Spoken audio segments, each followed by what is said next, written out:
começar em breve essa gravação. Então, na aula de hoje, a gente vai falar sobre vetores, beleza? Eu já falei por cima em algumas aulas, porém hoje a gente vai definir de fato o que é um vetor, vai trocar uma ideia mais séria do que é um vetor.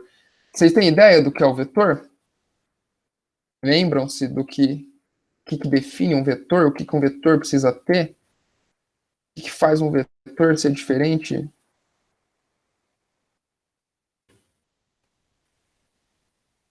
A setinha, né? Isso. Então, o vetor ele vai ser representado de uma maneira muito perfeita por uma setinha. Perfeito, Josué. Ele tem que ter direção e sentido. Então, o vetor ele vai ter três componentes aí que vai definir ele, três grandezas. Ele vai ter direção, ele vai ter sentido e ele vai ter intensidade ou módulo, beleza? Que seria o valor dele de fato aí.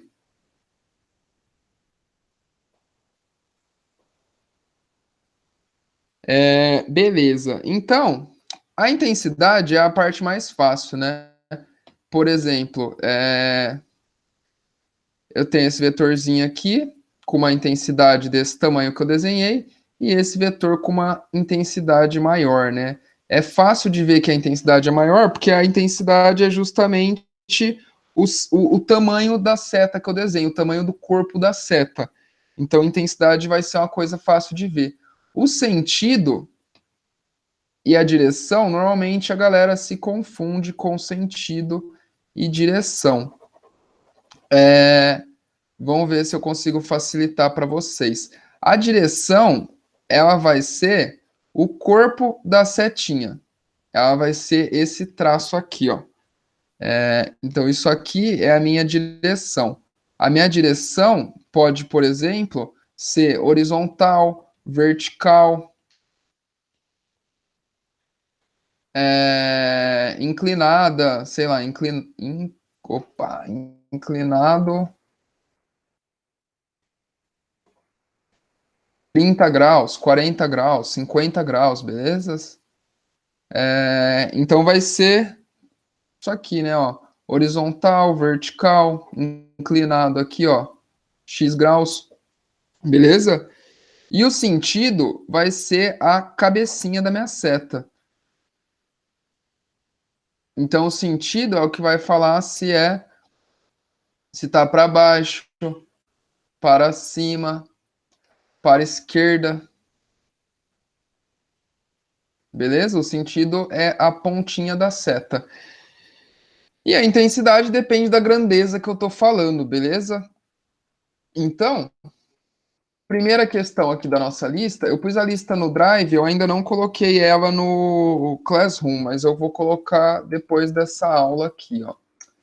Inclusive, uma frase bem bonita do Paulo Freire que eu gosto muito para a gente refletir, sempre importante, é fundamental diminuir a distância entre o que se diz e o que se faz, de tal forma que, num dado momento, a tua fala seja a tua prática.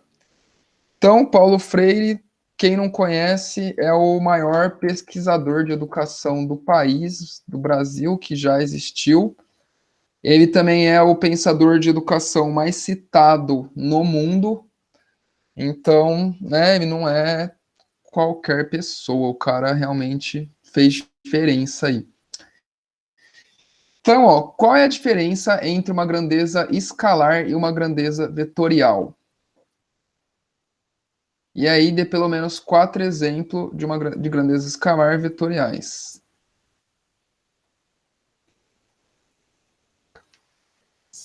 Vai lá, estou esperando vocês falarem. Então, ó, a diferença é que uma grandeza escalar, ela só tem um módulo. E uma grandeza vetorial, né, ela tem o módulo, né, a intensidade, a direção e sentido. E agora, exemplos.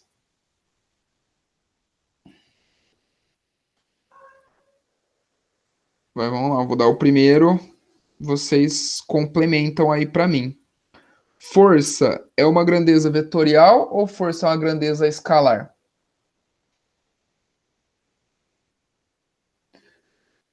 Por exemplo, pega o lápis que está na sua frente e faz uma força de 1 Newton. O que você vai fazer com o lápis? Você vai puxar, você vai empurrar, você vai tentar quebrar no meio, você vai subir ele, você vai empurrar ele para baixo. A força, na verdade, ela é uma grandeza vetorial. Eu te falar a intensidade da força não é uma informação completa. Eu preciso te falar para onde a força está agindo. Eu preciso falar qual é a direção e qual é o sentido. Então, agora, se eu falar, ó, pega a caneta e aplica uma força de 1 Newton numa direção horizontal com sentido para a direita, você sabe exatamente o que você vai fazer com a sua caneta. Beleza? Velocidade é vetorial ou é escalar?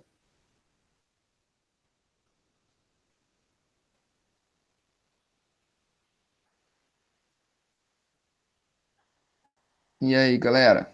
Velocidade. Vetorial, vetorial, vetorial. Ó, muito bem, todo mundo acertou essa aí. Isso aí, né? Se eu te falar só, ó, olha para a janela, vai passar um móvel a 20 metros por segundo.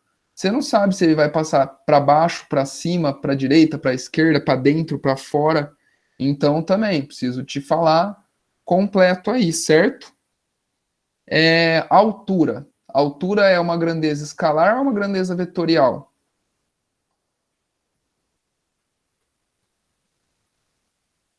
Escalar. Oh, vocês já pegaram o esquema, velho. Isso mesmo, a altura é um escalar, né? 1,5 m é 1,5 m e ponto. Não tem para direita, para esquerda. Peso. Peso massa, né? A massa é uma grandeza escalar ou vetorial? Escalar também, muito bem. Valor, né? O preço das coisas. É vetorial ou é escalar? Preço, boa, Júlia, é escalar, certo? Você não precisa dar direção. E a aceleração? A aceleração é escalar ou é vetorial? Vamos ver quem pegou o esquema aí. Vetorial, boa. Porque eu posso estar acelerando ou freando, beleza? Que mais? Vai, mais um exemplo de escalar. Tempo. Tempo é escalar ou vetorial? Tempo é escalar, né? E para fechar, como a gente não estudou muita coisa de física, vocês ainda não conhecem muitos vetores. Então eu vou colocar aqui campo, beleza? Pode ser campo elétrico, campo magnético, qualquer campo vai ser um vetor. Tranquilo? Tá, show. Eu acho que vocês pegaram então essa parte. Essa 2 aqui é minha favorita. Ó, presta atenção aí que eu preciso que vocês respondam essa, hein? Vocês têm que fazer comigo, senão não tem sentido nenhum. Observe a figura a seguir e determine quais os vetores que têm a mesma direção, B, o mesmo sentido, C, a mesma intensidade e D, que são iguais. Vocês estão conseguindo ver os vetores ou vocês querem que dê um zoom?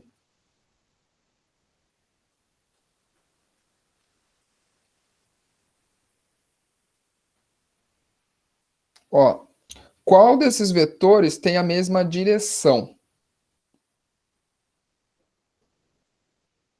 Ó, ninguém é cego aí no grupo, galera. Eu não tô conseguindo ver direito pelo celular, não. Qual vetor tem a mesma direção? Pode falar só a letrinha para mim aí. Peraí, C e D. C e D tem a mesma direção, boa. Todo mundo falou C e D? Tem mais, tem outro aí também. A e F, muito bem. Quem falou A e F? Eduardo e Vitor, só que eu vou colocar o A, o F e o E. Vocês conseguem perceber aqui, ó, que a direção dos três é a mesma, é vertical. E o B e o G, boa, Regiane, fechou. O B e o G também têm a mesma direção. Tranquilo, né? E agora, quem tem o mesmo sentido? Quem tem o mesmo sentido? Vamos lá, galerinha! Todos, todos não. O C e o D. O A e o F real. Nossa, eu tô perdendo a resposta aqui, ó. C e D, A e F, só o C, o D e o A e o F, só eles, né? Beleza. Qual deles tem a mesma intensidade? Quais são do mesmo tamanho?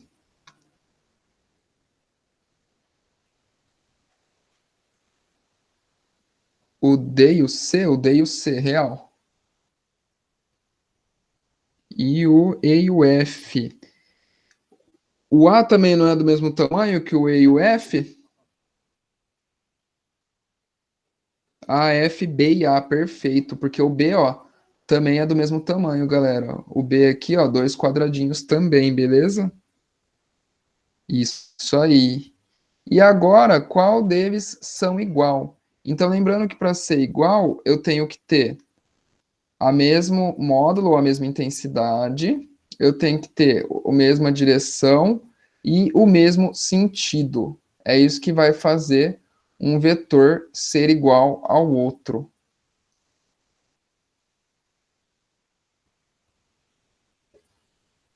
Quem são iguais aí então? O A e o F e o C e o D. Perfeito, galera, muito bem. O A e o F, o C e o D. Da hora, eu acho que vocês pegaram bem essa parte de vetores já. Agora a gente vai começar a subir o nível. Já entenderam o que é um vetor, então a gente já pode começar a somar vetor, subtrair vetor. O computador bate menos, tá doendo. É, show.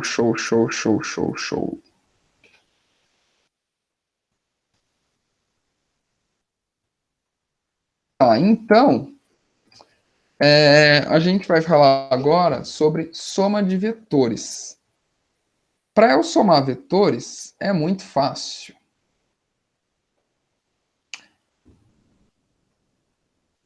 Ela tem uma manhãzinha que é só você lembrar que vai dar tudo certo. Então imagina aqui, ó, que eu tenho vários vetores. Quando eu vou representar um vetor, galera, nota que eu ponho uma setinha em cima da letra, do nome que eu dou para ele, beleza? Isso representa um vetor. Então, um vetor B aqui e um vetorzinho C. Vou colocar um D também. Para onde eu ponho o D? Para onde eu ponho o D? Vou pôr o D meio assim, ó. Tá, então como que eu somo vetores? Para eu somar vetores, eu vou fazer o quê? Eu vou organizar esses vetores de uma maneira que fique mais fácil para mim, e aí automaticamente eu vou encontrar a resultante. Então o que eu vou fazer, ó, é simplesmente desenhar os vetores do mesmo jeito que eles são, lembrando que para mim pode ser um pouquinho mais difícil porque eu tô no computador, nunca fica muito retinho, mas eu vou me esforçar para fazer bonitinho. Talvez eu erre os tamanhos aqui, mas vocês vão entender a lógica. A ideia, então, escolhe um vetor primeiro, põe ele no lugar, e aí o resto a gente vai começar a colocar eles com uma lógica do seguinte: sempre cabecinha na bundinha, beleza? Então, cabecinha do A na bundinha do B, cabecinha do B na bundinha do C, cabecinha do C na bundinha do D. Beleza? Tranquilo? Falou em malícia, vocês entendem fácil, né? E aí, então, o meu vetor resultante, ele vai sair aqui do começo e chegar aqui no final. Então, a gente só precisa saber, né, para qual que vai ser o sentido, já que a direção a gente já sabe. E aí vem a frasezinha mágica que diz pra gente o seguinte, ó: aponta para a ponta do vetor que está na ponta. Beleza? Aponta para a ponta do vetor que está na ponta. Mais uma vez, aponta para a ponta do vetor que está na ponta. Então, isso aqui eu fiz uma soma com os meus vetores. Pode escrever aqui? Posso, peraí.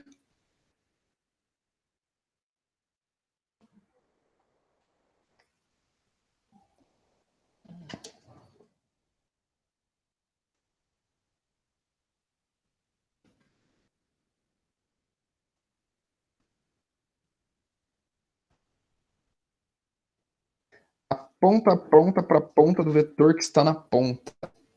Beleza? Várias pontas, né? Parece o ditado da galinha. Que de ponta em ponta, a galinha... Não vou completar, porque não sei quem vai ver esse vídeo depois.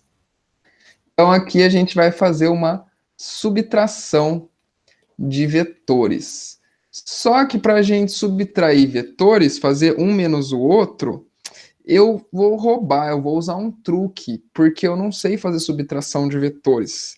Então, o que eu vou fazer é basicamente isso aqui, ó.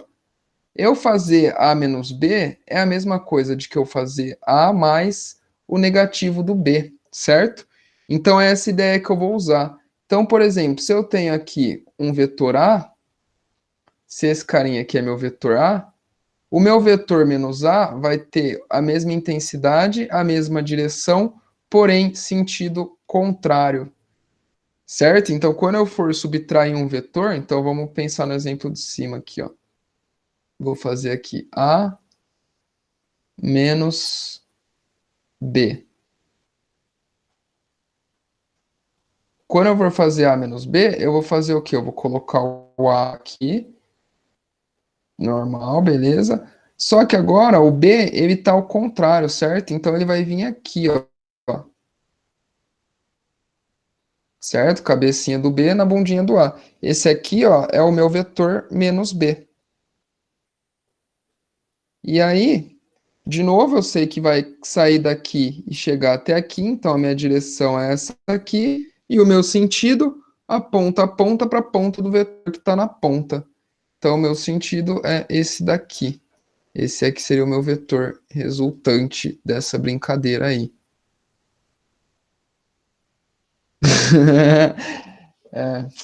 Dizem que os professores de física são loucos. Eu vou me encobrir nesse estereótipo aí. Normalmente, galera, quando cai, mas vai ter sempre essa posição, quando for negativo, isso, sempre que for negativo, você vai inverter o vetor e fazer a soma normal. Vocês vão ver já nos exercícios. Quando cai para a gente somar ou subtrair vetores assim de uma maneira estranha, normalmente eu não preciso dar o resultado dele, eu preciso só falar a direção. Para eu somar vetores, de fato, que vai cair para eu fazer a conta, é apenas 3 casos. E são 3 casos bem tranquilos.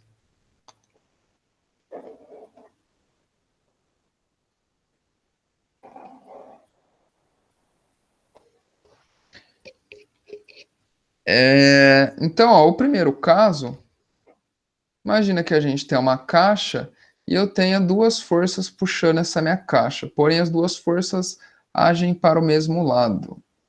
A gente ainda não estudou forças, eu sei, fiquem tranquilos, eu não sou maluco, mas não vai fazer diferença neste momento saber ao pé da letra o que é uma força, beleza? Então, vocês concordam comigo que a resultante disso, ou seja, se eu quisesse trocar essas duas forças por uma única força que tenha o mesmo efeito que elas, vai ser exatamente a soma delas, certo? Porque eu estou puxando na mesma direção, né? Então a força resultante vai ser a força 1 mais a força 2. Beleza? Tá. O segundo caso, ele também é óbvio. E todo mundo que tem um irmãozinho mais novo aí já deve ter experimentado esse caso. Na verdade, quem tem um irmão mais velho também já experimentou esse caso, né? Sabe quando os dois querem brincar com a mesma coisa? E aí um puxa para um lado, o outro puxa para o outro? Só que aqui, né, o mais velho é o F2, o mais novo é o F1. O que vai acontecer aí? Eu vou ter uma resultante que vai dar aqui para o lado do cara que é mais forte, né? Para quem puxou com mais força. E a minha força resultante agora, como elas são contrárias, vai ser a força mais forte menos a força mais fraca. Tranquilo isso aí também? E estamos chegando aí para o terceiro caso. O terceiro caso também não é nada de outro planeta. Ele é bem tranquilo. O terceiro caso é quando eu tenho forças perpendiculares. Então imagina que isso aqui está sendo visto de cima, beleza? Tenho aqui um F1, tenho aqui um F2. E aí, para onde que sai essa resultante? Então, imagina que você está puxando aqui, ó, para o lado de cá, e aqui está puxando para cima. Para onde que vai sair minha força resultante? Vocês concordam comigo que minha resultante vai sair em algum valor aqui pelo meio, ó? Um jeito mais correto da gente pensar isso é fazer a soma que a gente viu lá atrás, ó. Vou pôr aqui o meu F2, cabecinha na bundinha, então vou pôr aqui meu F1, e a minha força resultante vai sair do F2, chegar no F1, a ponta para a ponta do vetor que está na ponta, beleza? Seria essa aqui a lógica. E aí, para a gente calcular esse vetor, esse valor, né, o módulo, a intensidade dele, eu vou usar Pitágoras. A hipotenusa ao quadrado é igual à soma do quadrado dos catetos. Beleza? Então, F1 ao quadrado mais F2 ao quadrado tem que dar essa força resultante ao quadrado. Tranquilo? A gente vai fazer uns exercícios aqui, acho que vai ficar mais fácil de vocês visualizarem.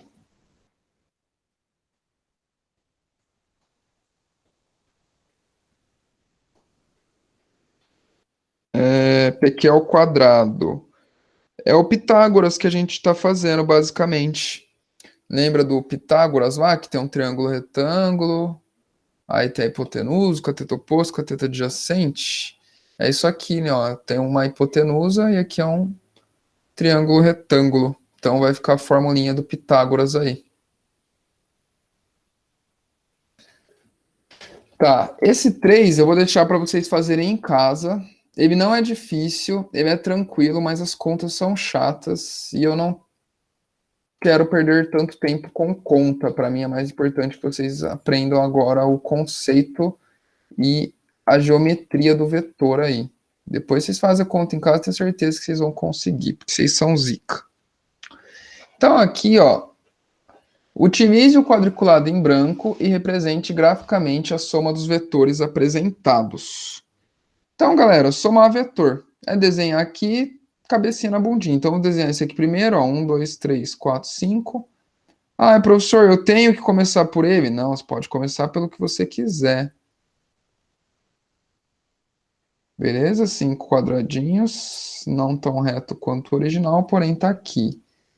Esse aqui tem 1, 2, 3, 4, 5, 6. Então, vamos lá. 3, 6. Vai dar aqui. E esse carinha, né, tem 2, então ele tem que dar aqui. Beleza? Cabecinha na bundinha, cabecinha na bundinha, cabecinha na bundinha. Então, começa aqui, termina aqui, aponta a ponta para a ponta do vetor que está na ponta.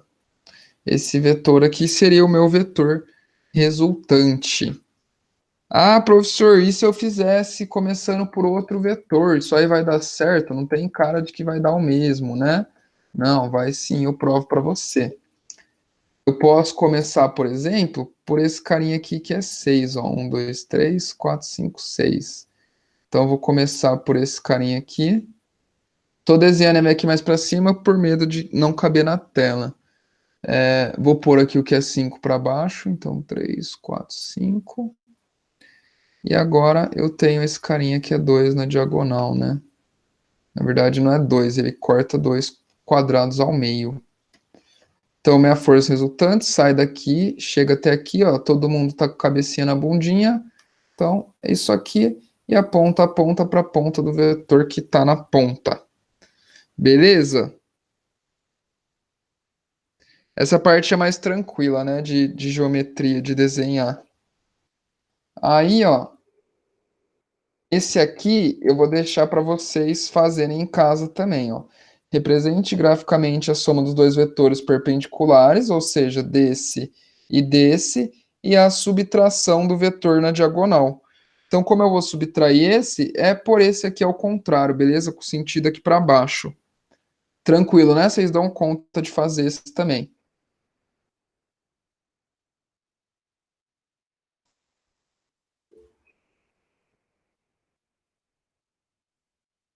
Isso, a resultante é o que vai fechar o desenho, perfeito.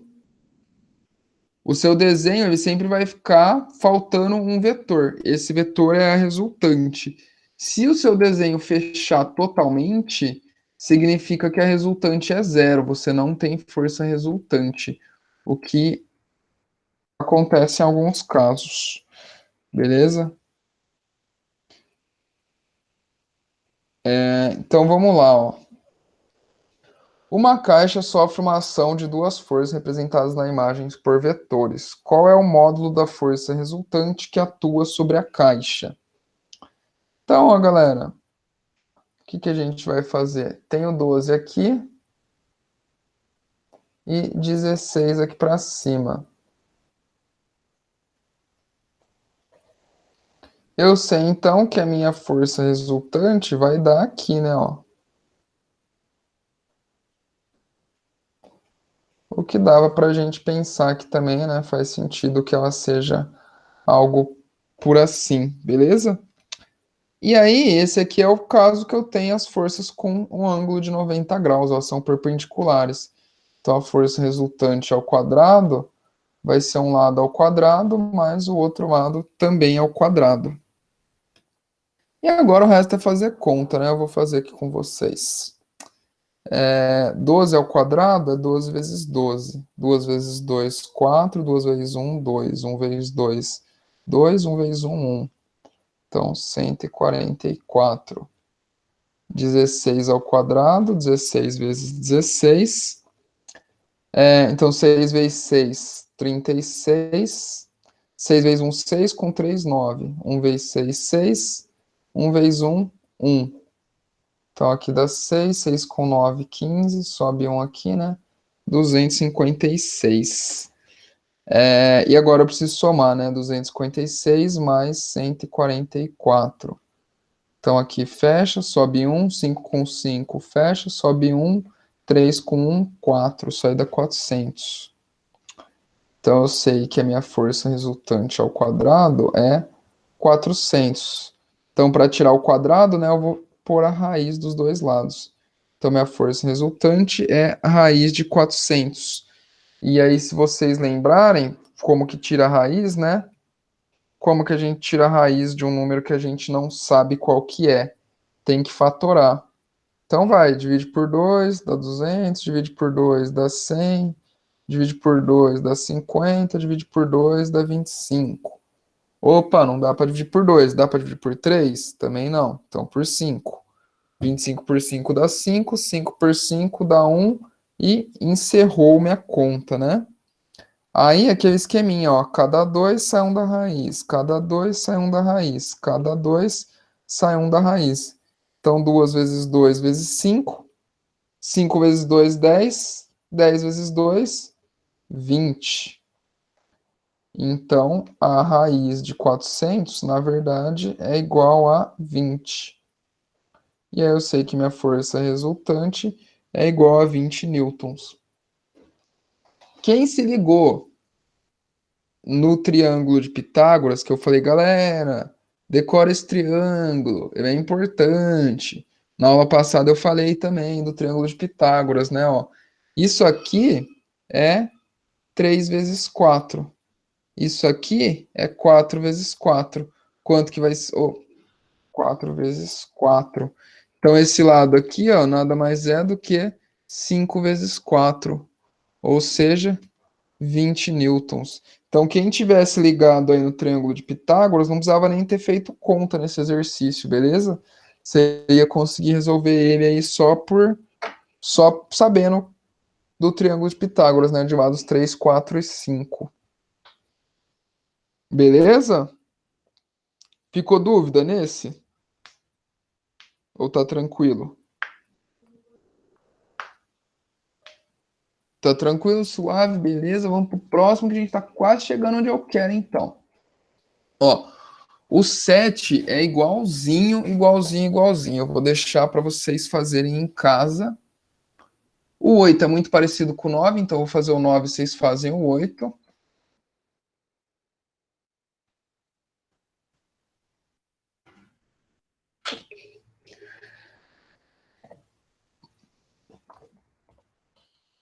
Tá. Agora a gente vai começar a falar de velocidade relativa. Na verdade, a gente falou de velocidade relativa na sala de aula e vamos ver se vocês lembram, se vocês estão afiados aí. Então, o exercício fala assim, ó, duas esferas vão ao encontro uma da outra. A esfera A tem um módulo de 7 metros por segundo, né, de velocidade, e a esfera B tem um módulo de 5 metros por segundo. Se a distância inicial das esferas é de 36 metros, quanto tempo elas vão demorar para colidir? E aí, como que a gente faz esse tipo de exercício? Como vocês fariam? Vamos lá. Por onde vocês começariam? Já viram algum exercício desse tipo? Não, não viu? Não faz a menor ideia?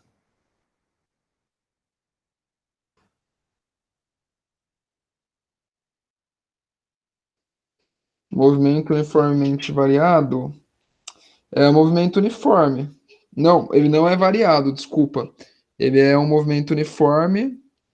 Ele não tem aceleração, certo? Ó, as bolinhas têm aí, de fato, uma certa velocidade, mas não tem aceleração. Tem dois jeitos da gente fazer esse exercício. O primeiro que a gente está acostumado é, eu vou criar uma equação horária para o A, né? Então lembra lá, né? Ó, S igual a S0 mais VT. Então, a equação do A, eu vou falar que aqui é o espaço zero, certo? Ó. E aqui é o meu espaço 36, porque eu sei que a distância entre eles é de 36 metros. Isso, podemos fazer desse jeito, né? Então, a velocidade do A é 7, o S0 é zero, né? E o espaço, a equação aqui do B vai ser o espaço do B, que é 36, e a velocidade dele negativa. E aí eu acho esse tempo de encontro. Beleza, mas eu quero mostrar para vocês um jeito diferente de fazer esse tipo de exercício, um jeito que facilita muito a nossa vida, que é utilizando aí a tal da velocidade relativa. Lembra aquele esquema de quando a pessoa estava no meio da rodovia e aí ela vê o carro ultrapassando e o carro vindo no outro sentido, porém quando ela está dentro do carro, ela via as velocidades diferentes. Vocês lembram disso? Que eu falei, acho que na primeira ou segunda aula. Sim, ó, vocês são muito bons. Então vamos ver se vocês lembram mesmo, ó.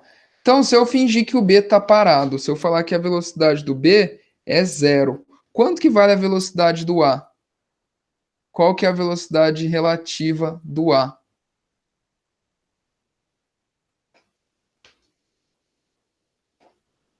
7. 7 é a velocidade do A normal, mas agora comigo olhando como se o B tivesse parado, ela vai mudar.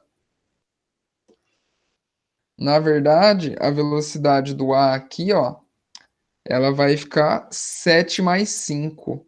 É como se o B tivesse parado e toda essa velocidade aqui do conjunto tivesse só no A. Então é como se o A tivesse uma velocidade de 12 metros por segundo e o B tivesse parado. E aí fica fácil, né? Ó, porque velocidade é ΔS sobre ΔT. Então o meu ΔT vai ser ΔS sobre V. Tá, eu já vou explicar. Então, o ΔT aqui, ó, vai ser o ΔS, que é 36, dividido pela velocidade do A no caso, né?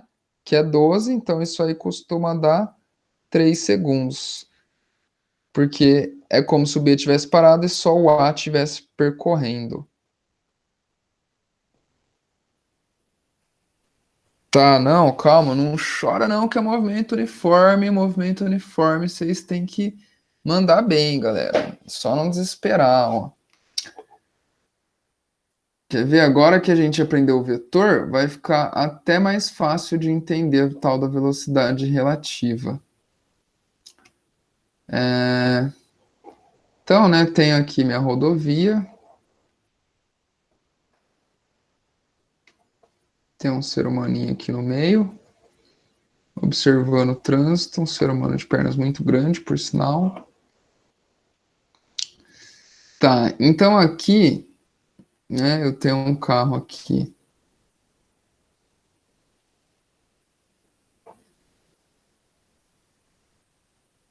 Tenho meus três carrinhos. Exatamente o mesmo exemplo que eu dei em aula, hein, galera? Aqui, ó, tem uma velocidade de 50 quilômetros por hora. Aqui, uma velocidade de 100 quilômetros por hora. Isso olhando do meu observador de fora aqui. Meu observador que está parado, né? Que não tem velocidade em relação à Terra, beleza? Está parado.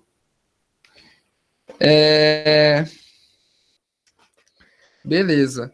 Então, e agora, se eu olho a partir desse carro aqui, ó, se eu tô nesse carro. Então, se eu tô nesse carro, é como se minha velocidade relativa fosse zero. Eu vou me enxergar paradão, certo? E qual é a velocidade que eu vou enxergar o menininho que tá ali no meio do caminho? Tá parado ali na beira da rodovia.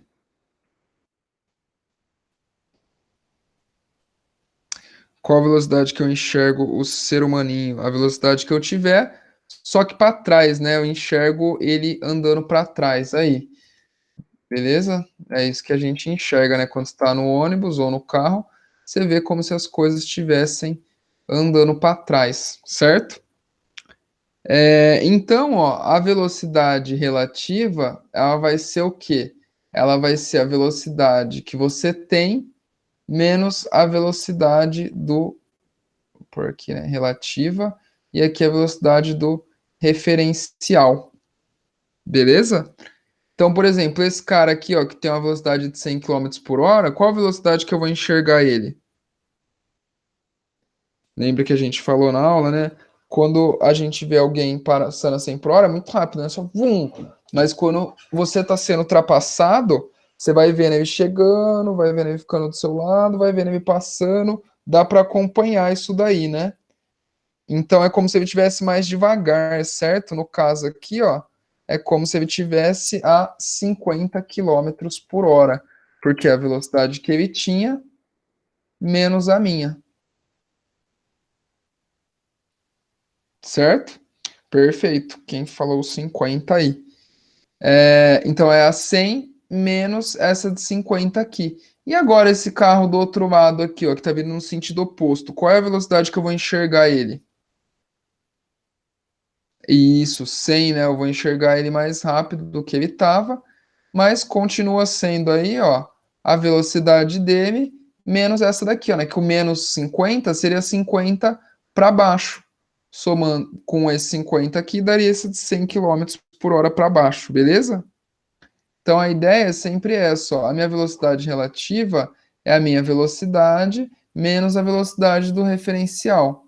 Falando aqui vetorialmente, beleza? Então aqui, ó, a velocidade do A vai ser a velocidade do A menos a velocidade do B. Só que como o B está para esse lado, o negativo da velocidade do B vai dar para cá. Então por isso que vai somar as velocidades.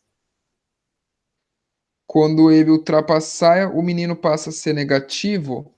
Na verdade, não, né? Porque o menino ele sempre vai estar se distanciando mais. Por mais que o carro já esteja aqui na frente, o menino ainda vai estar sempre se distanciando cada vez mais. Se eu ando para frente, eu vou enxergar o menino andando para trás. Beleza?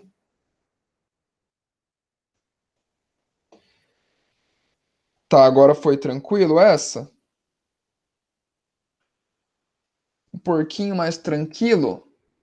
Vou fazer só mais uma e o resto é para vocês fazerem em casa. Essa 12, eu gosto muito dessa 12, galera.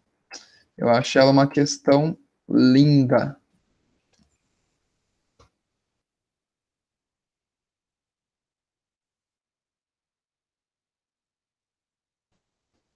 Ó, um avião em voo horizontal que voa a favor do vento com a velocidade de 180 quilômetros por hora em relação ao solo. Na volta, ao voar contra o vento, o avião voa com uma velocidade de 150 quilômetros em relação ao solo. Sabendo que o vento e o módulo da velocidade do avião em relação ao ar permanecem constantes, o módulo da velocidade do avião e do vento durante o voo são, respectivamente.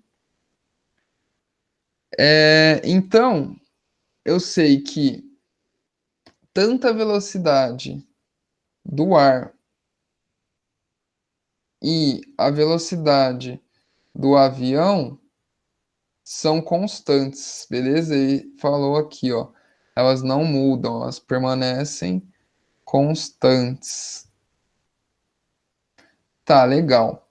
E aí eu sei o quê? Eu sei que na ida, então vamos pôr assim, ó. Na ida, ele tá voando contra ou a favor do vento. É, Tá, na ida ele voa a favor do vento. Então, se ele voa a favor do vento, vocês concordam comigo que a velocidade que eu vou ter é a velocidade do avião mais a velocidade do ar, do vento, beleza? E isso aqui junto vai dar essa velocidade aí de 180 quilômetros por hora. Na volta, ele está voando contra o avião. Então, aqui na volta, eu vou ter a velocidade do avião menos a velocidade do ar, certo? Porque agora o ar está contra ele, o ar está parando ele, o ar não está empurrando ele. E aí dá essa velocidade de 150 quilômetros por hora, beleza? Então, o que eu vou fazer aqui, ó, galera? Parece muito difícil, mas na verdade não. Eu tenho um sistema aqui, ó. Sistema simples, duas equações e duas incógnitas. O famoso sistema linear. Então eu vou somar esses dois carinhas aí. Se eu somar isso aqui, eu vou ficar com o quê, ó? Que duas vezes a velocidade do avião mais a velocidade do ar menos a velocidade do ar, só que some, certo? Ó, é igual a 180 mais 150, também conhecido como 330. Então a velocidade do avião vai ser 330 dividido por 2. Se a gente fizer isso aí, né? 330 por 2, por 3 não dá, dá 1, sobra 1, desce o 3. Então, por 6 dá 12, sobra 1, desce o 0, por 10 dá 5. Chego aí que a velocidade do avião é igual a 165 quilômetros por hora. Beleza? Agora é só eu puxar qualquer uma dessas contas e fazer aí a diferença, né? Ó, se eu tenho que 165 menos a velocidade do ar tem que dar 150, quanto que é essa velocidade do ar aqui que você vai subtrair de 165 que vai dar 150? Não precisa nem ajeitar a conta aí, né? A gente sabe que é 15 quilômetros por hora. Beleza? Então, alternativa A, 165 e 15 quilômetros por hora. Beleza? Porque eu estou somando as duas. Então, soma essa mais essa. Velocidade do avião mais velocidade do avião. Duas vezes velocidade do avião. Velocidade do ar menos a velocidade do ar dá zero.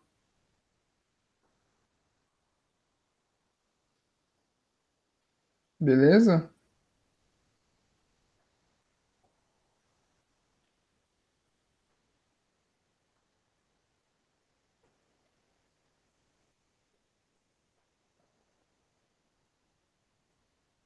Todo mundo entendeu? Sem mais dúvidas?